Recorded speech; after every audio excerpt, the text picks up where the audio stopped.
When an officer brutally assaults a decorated black veteran in broad daylight, the officer believes that his racial injustice will be ignored, as it has been so many times before, but he is completely mistaken. Before we begin, please let us know where you're watching from, and if you're passionate about justice and accountability, be sure to like this story. He doesn't realize that the man he put in a coma has a son who has the ability to overthrow the entire system. This is a story of civil rights corruption and a relentless fight for justice reform that will truly rock the community. For more tales like this, subscribe. As John Oliver Smith traveled down the well-known streets at 68, the late afternoon sun cast long golden shadows over the small southern town. People in the town knew Oliver well. He was a man who had served his country in Vietnam and quietly contributed to his community throughout his life. Today he spent a few hours at the local Veterans Hall catching up with old friends over coffee and exchanging stories about days long past.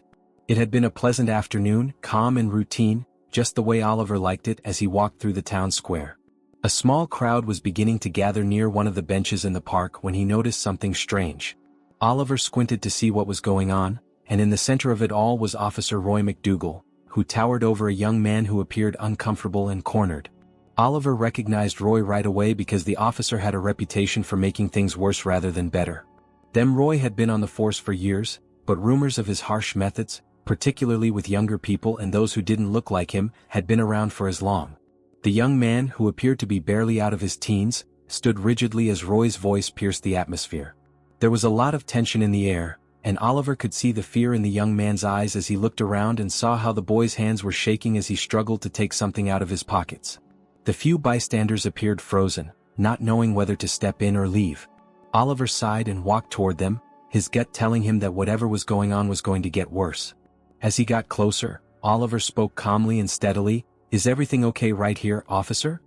When the older man entered the scene, Roy's head snapped in Oliver's direction, his eyes narrowing. "This is none of your business, Carter." Oliver ignored Roy's harsh tone and focused on the young man, who appeared more terrified when he said, "Keep walking." More than anything else, when the boy eventually produced an ID, his hands were shaking as he extended it for Roy to examine. Roy grabbed it from him and stuffed it in his pocket without even looking at it. "Even though it doesn't seem like the boy is causing any trouble," Oliver's voice responded, "I'm just passing through." Roy's jaw muscles tensed as his eyes darkened. Oliver could see that he was up against more than just a hostile police officer.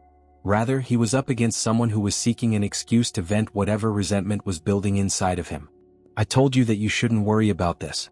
Roy snarled and stepped toward Oliver as though his mere presence would be sufficient to frighten him, but Oliver had faced down far worse than an irate police officer, and he didn't bat an eye. "I've witnessed many instances like this, and I know when things are going to get ugly." Though quiet and calm represented something Roy couldn't stand, a challenge to his authority caused the bystanders around them to shift uneasily, and the air was thick with tension like a coil spring waiting to snap. Roy bristled, his face flushed with anger. He was used to being in control, and now that a crowd was watching, he felt that control slipping. Oliver refused to back down, saying there was no need for violence. He fixed Roy with his gaze and said, "Let the boy go. He doesn't appear to have done anything wrong." That was the last straw. Roy's expression, the crowd gasped in shock at the abrupt escalation as Roy, twisted with rage, gave Oliver a hard shove that sent him stumbling backward before he could react. Oliver felt the familiar ache in his joints as he slowly straightened up, but he refused to give up after years of. Oliver knew that this was one of those situations where you have to back off, officer, but his conscience wouldn't let him. Hard-earned patience told him to turn around and leave this alone. Roy was no longer listening, his fists clenched, his body rigid with anger, and then suddenly he swung his fist, striking Oliver squarely in the face. The force of the blow sent Oliver reeling back, his body crumpling as he hit the ground. Oliver spoke softly, his voice low but carrying the weight of someone who wasn't afraid of confrontation. With a sickening crack, his head struck the pavement hard. For a brief moment, everything appeared to be frozen in place as the shocked crowd watched in horror as blood started to flow beneath Oliver's head. Then chaos broke out, and people rushed forward to assist Oliver while others took out their phones to record the horrifying scene. He took a step back, his face pale and breathless from the sudden violence. His mind racing, he grabbed his radio and began barking for backup, his voice shaky, knowing he had to get ahead of this twist. Roy was unaware that his actions had just triggered something far larger than he could have ever imagined, and the chaos quickly developed. The story makes it seem as though Oliver had been the aggressor, and his heart was racing as he crafted his defense in his mind. Oliver appeared abnormally fragile and lifeless as he lay motionless on the ground, with pale blood trickling from a gash on the back of his head where it had struck the pavement. A few onlookers hurried forward to kneel next to him, while others stood motionless in. The young man who had been at the center of the initial confrontation stood motionless, his eyes wide with terror, and he looked at Officer Roy McDougal, who now appeared visibly shaken. They were shocked by what they had just seen. Someone calling for an ambulance, a woman shouting, her voice shaking with panic. The aggression that had propelled him moments before now subsided into something colder and more calculated, and he rose and fell quickly, his fists still clenched at his sides as though he were prepared for another blow. However, Roy fumbled with his radio, barking into it for instant support. He looked at the small group of people gathered around Oliver and straightened his posture in an attempt to regain control of the situation, but it was already beyond his control. His erratic voice betrayed his panic. "We have an injured suspect who needs medical assistance at the park," he said, his words laced with a lie that would hopefully save him. One by one bystanders held up their phones to record the moment the decorated veteran Oliver Smith's lifeless body lay on the ground and the responsible officer stood over him, looking shaken and pale. Was a scene that would soon spread well beyond this little park. The sirens sounded as the ambulance arrived, and paramedics hurried to Neil's side. One of them, a younger man with a sense of urgency in his eyes, checked Oliver's pulse with quick and efficient movements and found that he was in poor condition. They carefully lifted Oliver onto a stretcher, his body limp as they attempted to stabilize him. The paramedic whispered to his partner, "He may have suffered a brain injury. We need to get him out of here." The murmuring of the crowd. The paramedics wheeled Oliver toward the ambulance, his breathing shallow, a thin tube now feeding him oxygen as they worked quickly. Just before they closed the ambulance doors, someone asked if he would be okay, and the paramedics responded, "Grim." They watched in silence, in shock that Oliver was someone they all knew, respected, and even admired. "I'm not sure," but the tension and uneasiness persisted even after the ambulance drove off, sirens wailing in the distance. Roy stood by himself now, with the crowd silently observing him. His initial panic had subsided and had been replaced by a cold, unyielding determination. He could feel the weight of their stares and the unspoken judgment in their eyes, and his hand twitched toward his holster, but he stopped himself because he was no longer in control of this. Suddenly, a man from the crowd stepped forward, speaking quietly but loudly enough for everyone to hear that it wasn't self-defense. "We all witnessed what you did, Roy." Roy's gaze shifted to the man and then to the other people in the crowd. Silent muttering became more intense and accusations lingered in the air, but nobody had the courage to fully retract them just yet. Roy barked in an attempt to retain his authority and meddle in police matters, but his words were no longer heard because no one was paying attention and the phones were still recording. What little power he did have was now slipping through his fingers and into his stomach. Twisted, he turned his back on them and paced in short, agitated steps, already considering his next course of action. He needed to correct his story before backup arrived and more officers noticed. The police chief, a grizzled man with more years on the force than most, stared at Roy for a long time. His eyes flickered toward the blood stain on the pavement where Oliver had fallen and then toward the group of onlookers still gathered around.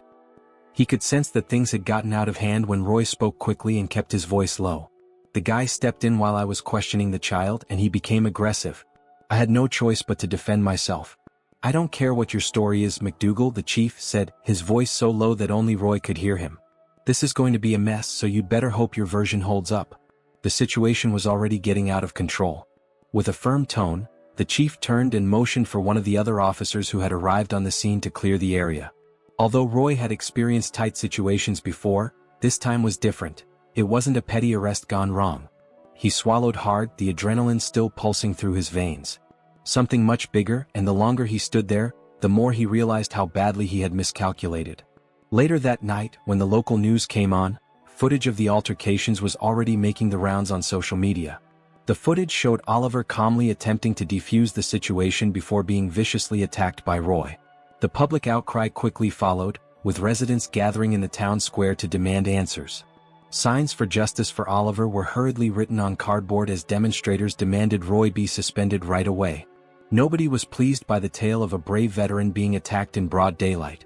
Many people had silently feared police brutality but had never spoken out loud about it, but now escalating into outspoken protests of injustice at the medical facility. Doctors attempted to reduce Oliver's brain swelling as his condition deteriorated, but they made no promises.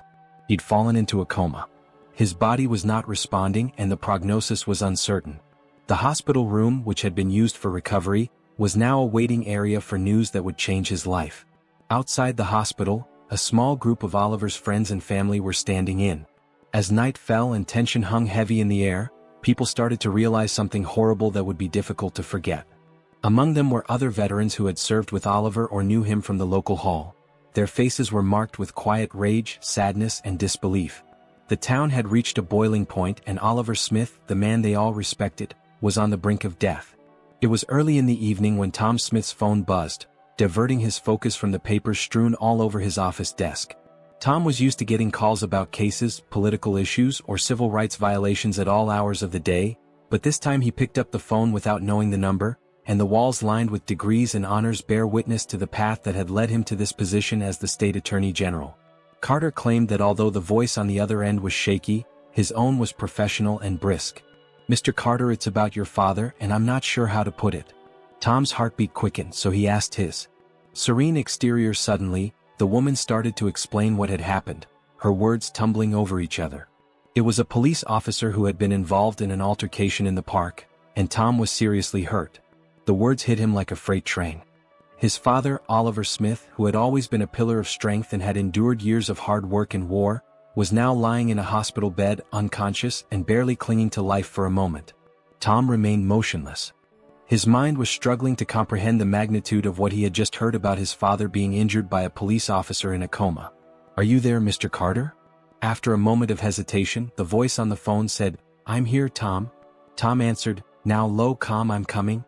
He ended the call, his hand shaking a little as he put the phone back on his desk.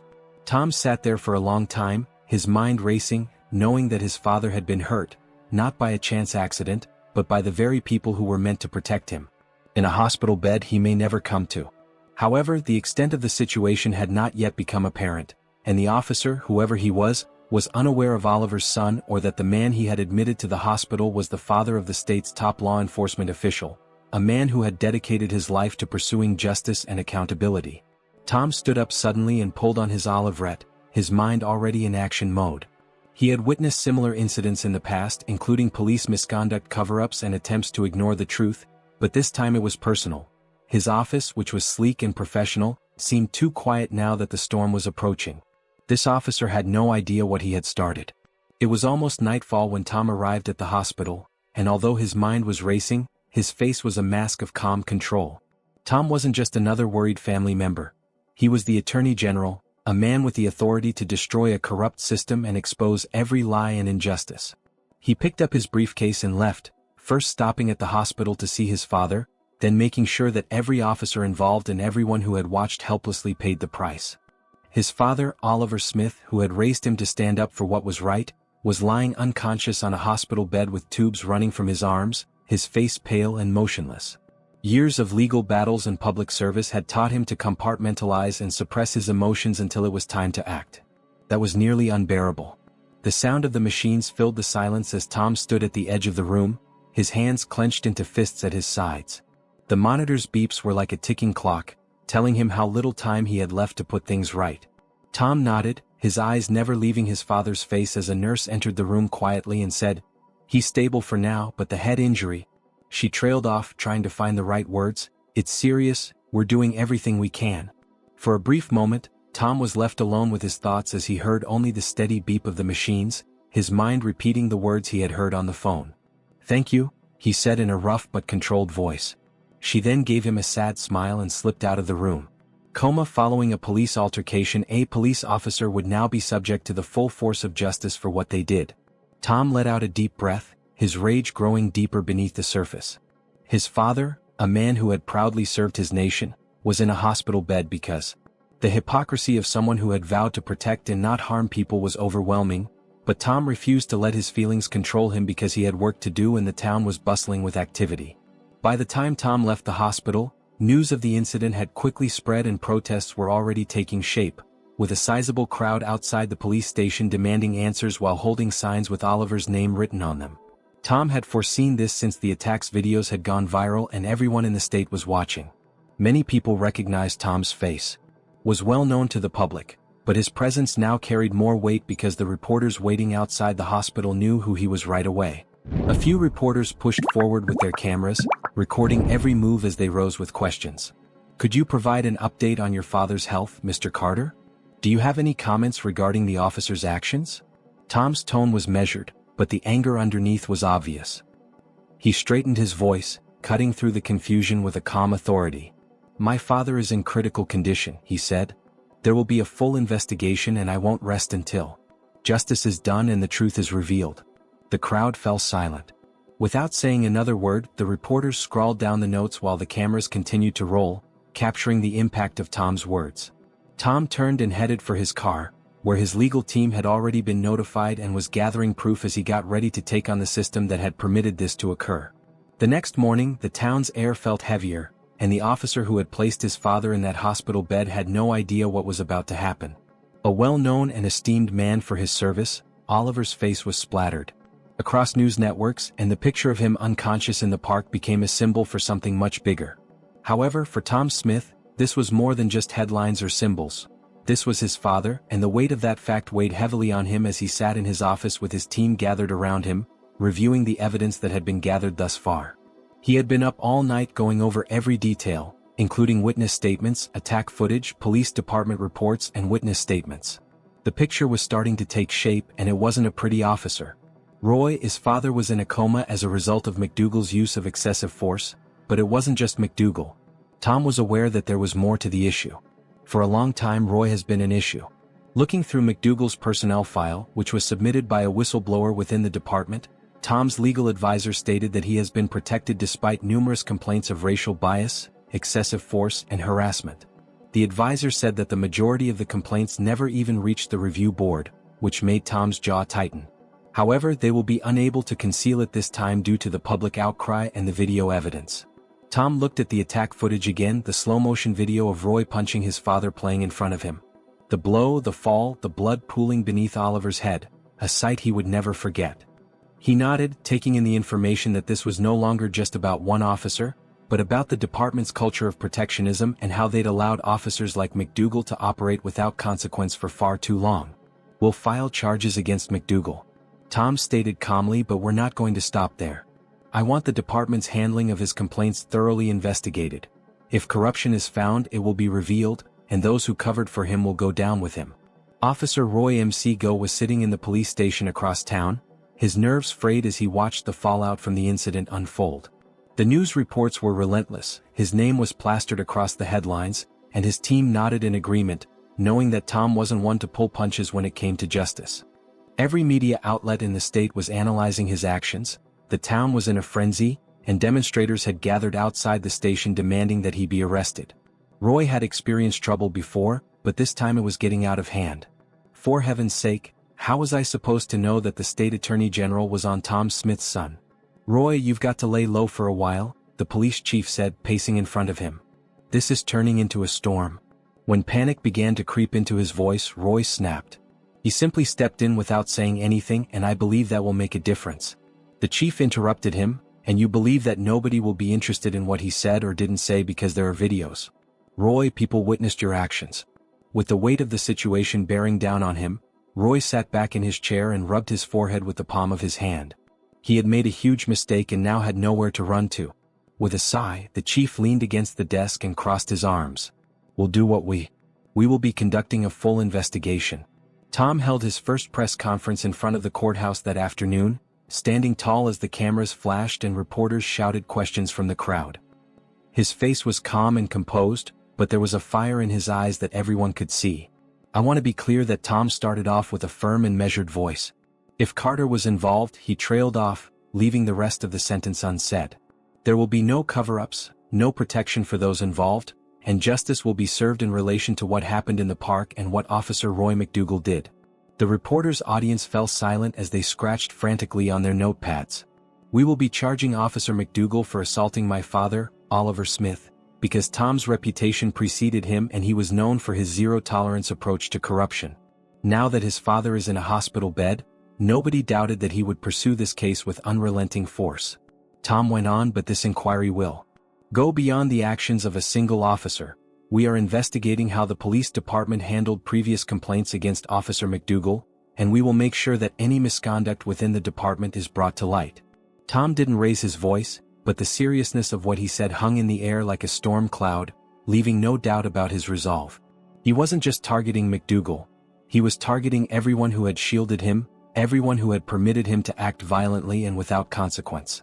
A reporter spoke up, his voice rising above the murmurs of Mr. Carter. "Could you provide an update on your father's health?" There was a brief change in Tom's expression. He said softly, "We are hopeful, but we are prepared for whatever comes next," before gathering his thoughts. "My father remains in critical condition," he said. The silence that followed was the press conference ended soon after, but the message had been conveyed. The reporters exchanged glances, demonstrating both the weight Tom was carrying and the tenacity that had characterized his career. Tom Smith wasn't a dishonest officer. He was here for justice and nothing else. Not a complicit department would stand in his way back at the police station. The chief watched the protesters assemble outside his office window, the crowd growing larger by the hour, and the possibility of justice for J.A. returning reverberated through the streets. He turned back to Roy, who was sitting in the corner with his head in his hands. "We can't protect you from this," the chief said grimly. "You're on your own." Roy didn't answer, his mind spinning with the weight of what was about to happen. Tom. Days had gone by since his father's vicious attack, and although Tom's team had made great strides in the investigation, Carter's ears were hurting from the weight of the case. He hadn't slept much, and every time he closed his eyes, he saw his father motionless in the hospital bed with tubes and machines keeping him alive. He looked at the clock. Even though it was already late in the afternoon, his team was working non-stop to gather evidence, file motions, and get ready for what would probably be a protracted and exhausting battle. There were too many people watching this case and too much on the line for him to falter. When his phone buzzed, he was startled out of his reverie by one of his lead investigators. After looking more closely into McDougal's past, the investigator revealed that it was worse than we had anticipated and that he had a history of using excessive force. However, we discovered internal departmental memos regarding his behavior, indicating that the chief was aware that McDougal was problematic. Tom's jaw tightened as he gripped the phone.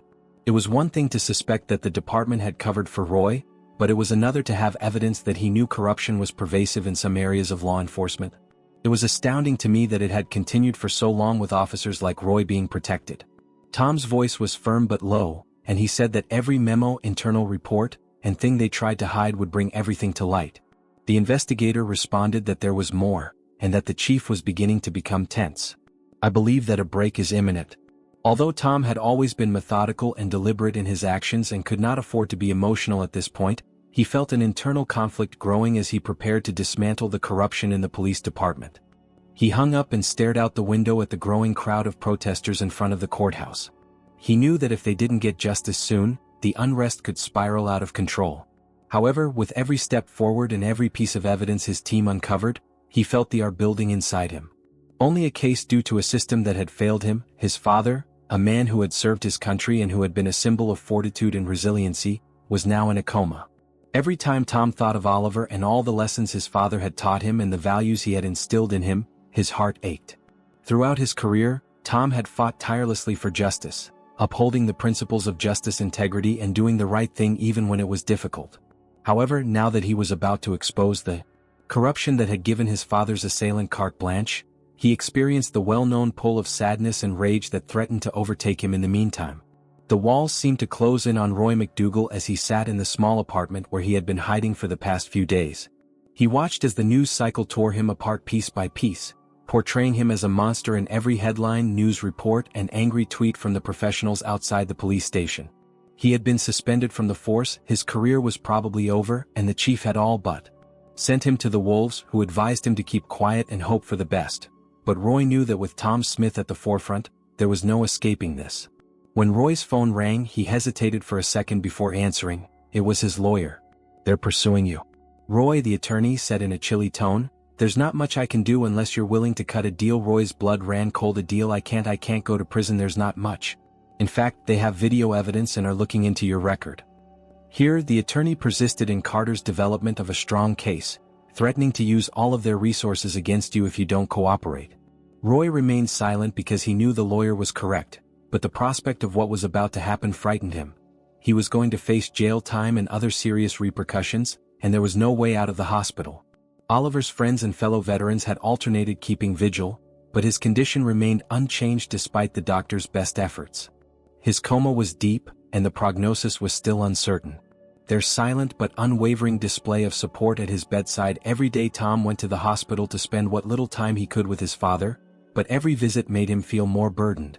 The man who had always been a constant force in Tom's life, Oliver, now lay motionless, barely hanging on to life. He looked so small and still. Hey, Dad. One evening, while sitting next to the hospital bed with his hand on Oliver's, Tom whispered, "I'm doing everything I can, I'm going to get justice for you," as the machines beeped steadily. There were brief, fleeting moments when Tom questioned whether he had the strength to continue the case because it was too personal, and at times it felt like the weight of it might crush him. But then he remembered his father's voice and the lessons he had taught him. Tom leaned back in his chair, his eyes burning from exhaustion and grief, and the only sound in the room was Oliver's heartbeat. That thought steadied him because you don't give up on a fight, son, and you don't stop until it's over. After wiping his eyes, Tom got up and saw. The walls of the police chief's office felt unusually tight as Tom Smith entered, his face unreadable but his presence heavy with authority. There was still work to be done, and Tom would continue to fight as long as his father was fighting for his life. In an attempt to keep things under control, Chief Leland Green sat behind his desk with his arms crossed. However, the tension in the room was evident because the department was under siege, and he knew that Tom Smith wasn't there for a civil discussion. Tom took his time looking around the office, his gaze moving over the framed awards. The department's insignia, which hung behind the chief's desk, and pictures of Green officers grinning on the wall are both representations of an organization that failed his father, the community, and allowed corruption to flourish within its ranks. In order to force a smile that didn't quite reach his eyes, Chief Green cleared his throat. "Attorney General Carter, thank you for coming in to talk about saving it. We're not here for small talk," so Tom cut into his voice, but he was firm and didn't bother sitting down. Chief Green stiffened and the fake smile left his face. "Hold on. He started. McDougal always had a temper, but my father lost his life as a result of that temper. He acted independently, this was not a departmental conspiracy." Tom cut him off abruptly, "And it's not just about McDougal. It's also about the way your department handled his grievances, the cover-ups and the culture of silence that you permitted to flourish while you were in charge." Green, who had known Tom Smith for years and had watched him advance through the legal system to become the state attorney general, leaned back in his chair abruptly, appearing exhausted by the pressure of the situation. However, this Tom was unlike any version of him that Green had ever seen. Constantly uncompromising, we have proof that Tom didn't stop. Internal memos from the chief that detailed complaints against McDougal that were rejected without adequate inquiry, memoranda bearing your signature. Green felt the walls closing in on him as his face puffed and he opened his mouth to reply, but nothing came out. "We're charging Roy McDougal with assault and misconduct because Tom wasn't playing a game. He had the evidence, and if it turned out to be true, Green's career would be over, and worse, the department would be revealed as a place where corruption had flourished." Tom's voice remained calm and steady, but he added, "We're not stopping there. We're launching a full investigation into your department." He shifted in his chair, his hands gripping the edge of his desk. "Every complaint that was ignored and every report that was changed to protect your officers will be revealed. Carter, you understand how this operates," he said in a low voice that occasionally chaos arises and we must watch out for our own eyes. Erupted in rage for a long time, the room was silent as the weight of Tom's words hung in the air, and Green realized there was no way out. "Your job is to protect this community, not to protect corrupt officers. You failed at that, and now you're going to face the consequences." With a defeated expression on his face, Green slumped back in his chair. "What do you want from me?" His mind raced, trying to figure out a way out, but he saw no opening. Tom didn't blink. "I want to cooperate fully with the investigation and have access to all of the files. Memo, I want your department to make a public statement recognizing the shortcomings that resulted in my father's attack. And I want all emails pertaining to McDougal's misconduct on my desk by the end of the day." Green swallowed hard, knowing that there was nothing else he could do.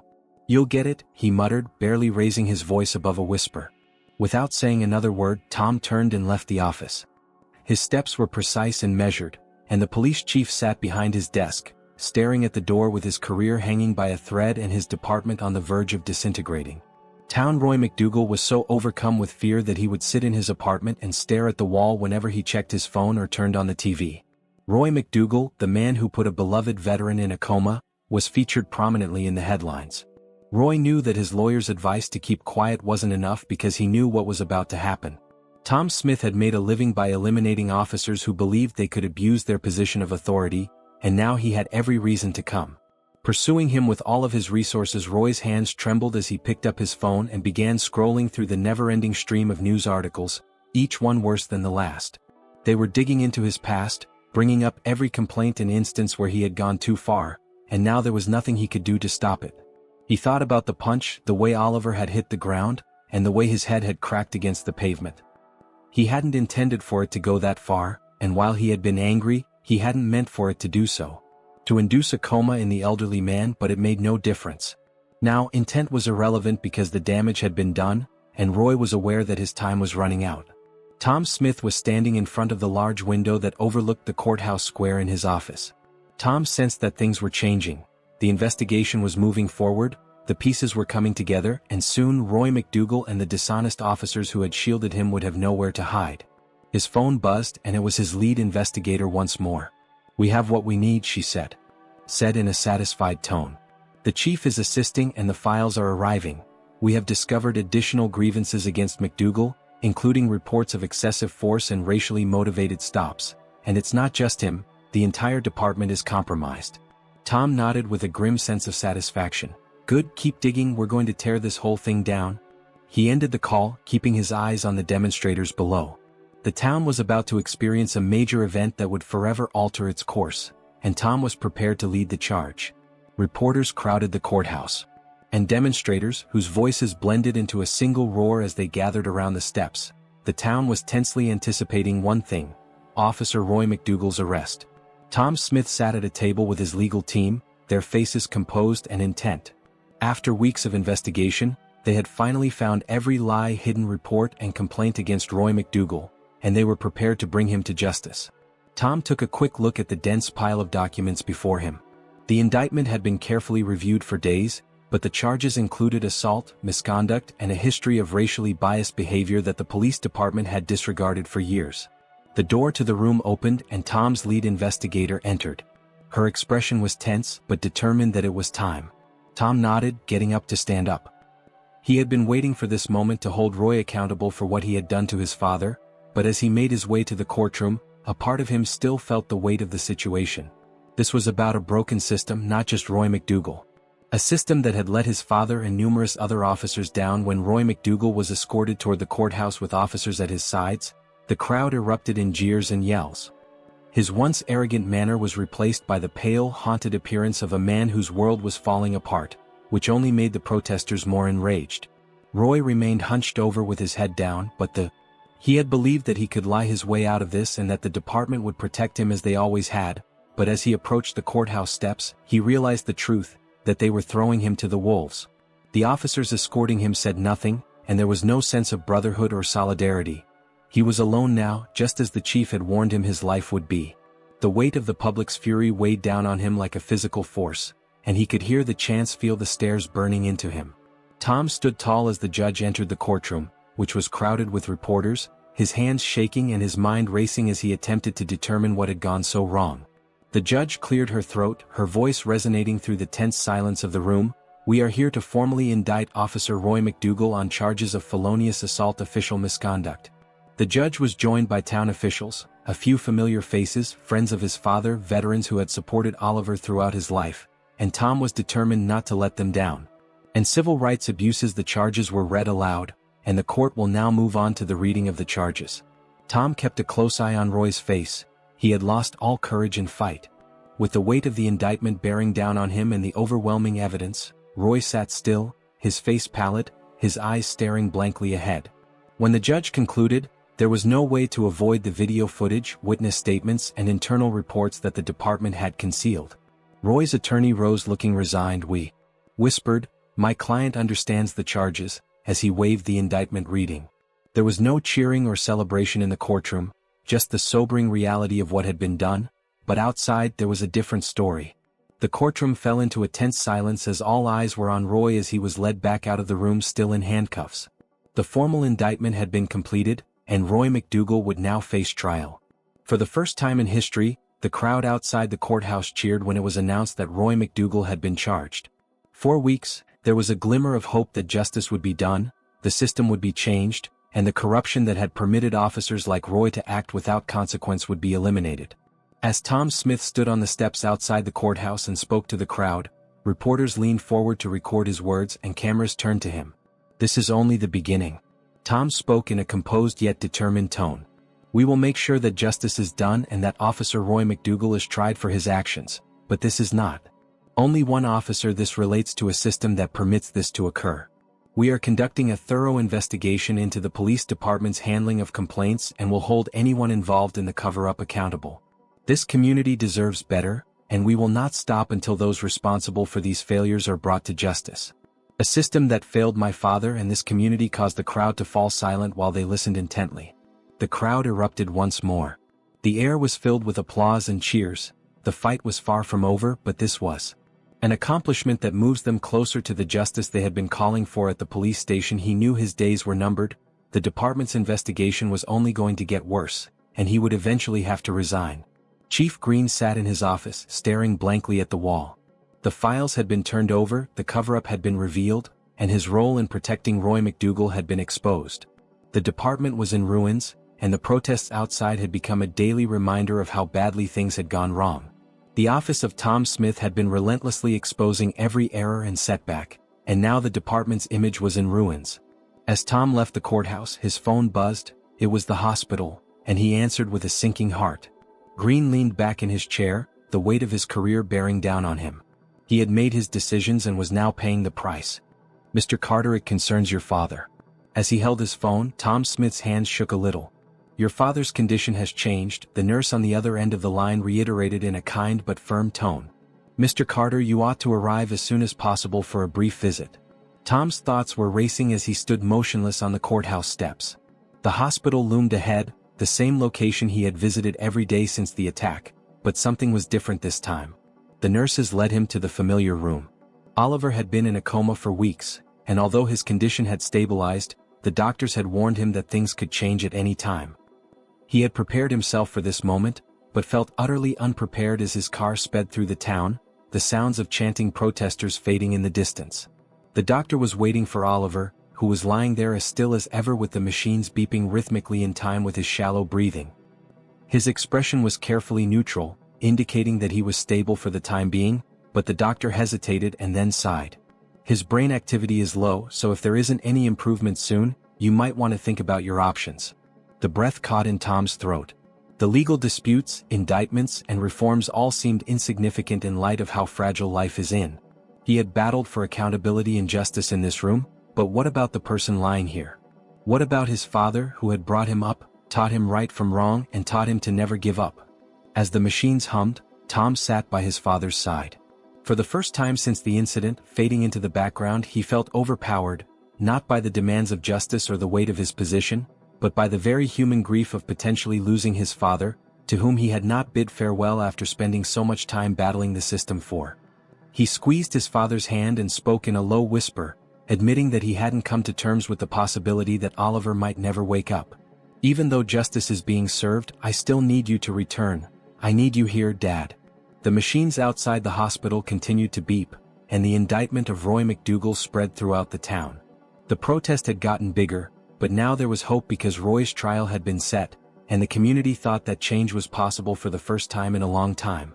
But Tom understood that one indictment wasn't enough, so his team kept looking through the police department's records and found a pattern of systemic neglect dating back years.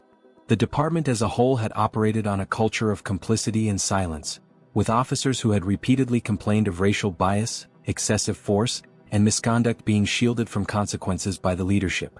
Tom's legal team was already getting ready to release a report that would make the department face its shortcomings after the chief was exposed for his part in concealing wrongdoing, and resignation calls were becoming louder.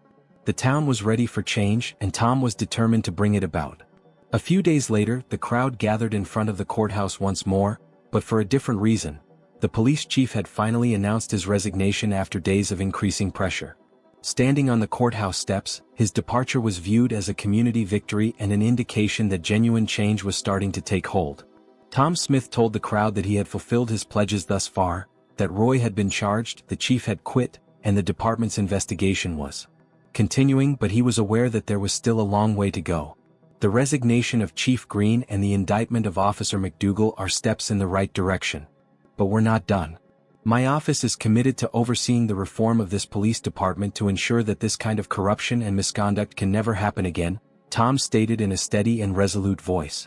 As the crowd cheered and the sense of triumph was evident, Tom stayed focused because he understood that justice was about more than just punishing the guilty. It was also about building a more equitable and just system. Tom was approached by a familiar figure from the side of the stairs. One of the local civil rights activists, Sarah Thompson, offered assistance. They had collaborated in the weeks after Oliver was attacked, and her leadership had been crucial in planning the demonstrations and maintaining the pressure on the department. You did it, Tom. Sarah said, "You brought justice," with a gentle smile. The community had fought hard, but there was still healing to be done. Later that evening, Tom returned to the hospital and the room was quiet. He shook his head thoughtfully, saying, "We did it, but we've got a long way to go." She nodded, understanding the weight of his words. He looked at his father, his eyes following the familiar lines of his face, the deep wrinkles that spoke of a life lived through hardship and triumph. He sat by Oliver's side again, his heart heavy but a little lighter than before, the machine still humming softly, the sterile smell of disinfectant filling the air. He had always been strong, but as Tom watched him lying there silent and motionless, he realized that strength wasn't just in the fight but in the resilience that followed the quiet determination to keep going even when everything seemed lost. Tom spoke in a whisper as he leaned closer. For a while, there was only the faint beep of the monitors, and then Oliver's fingers twitched almost imperceptibly. "I know you're still in there, Dad. I know you're still fighting, and I'll keep fighting with you." The movement was barely noticeable, but it was there, Oliver's eyelids, and Tom froze, his heart leaping in his chest. The doctor hurried in the nurses, but Tom hardly noticed them because his eyes were fixed on his father's hand and he was so focused on the slight tremor that ran through his fingers. It was so slight, but it was enough, and over the next few days, Oliver's condition gradually improved. He was still far from fully recovered, but there was hope that he would wake up. Tom leaned closer, his pulse racing, his breath fluttered as if his body were slowly waking from a deep sleep. That he would recover, and Tom persisted in fighting for justice while Oliver fought for his life. The town had been shaken, even broken, but something new was emerging from that brokenness. A community that had seen the worst of its systems and was now committed to building something better. As Tom sat by himself, the trial of Roy McDougal loomed ahead, the police department investigation was underway, and the town was starting to rebuild itself. The reform process had begun, and even though it would be a long road, there was a sense that real lasting change was possible. The sight of his father as the sun sank over the town, he thought back on their journey through the suffering and the struggle, but he also saw their tenacity and resolve to fight for a better future. At that moment, the streets were covered in long shadows. Although the path ahead was still unclear, Tom Smith was certain that they were on the right track. He understood that justice was not only about following the law, it was also about healing, standing up for what was right, and building a world where people like his father could live without fear. The correct course. If you liked this story, please like the video, let us know what you liked best about it in the comments section below, and remember to subscribe for more stories like this one.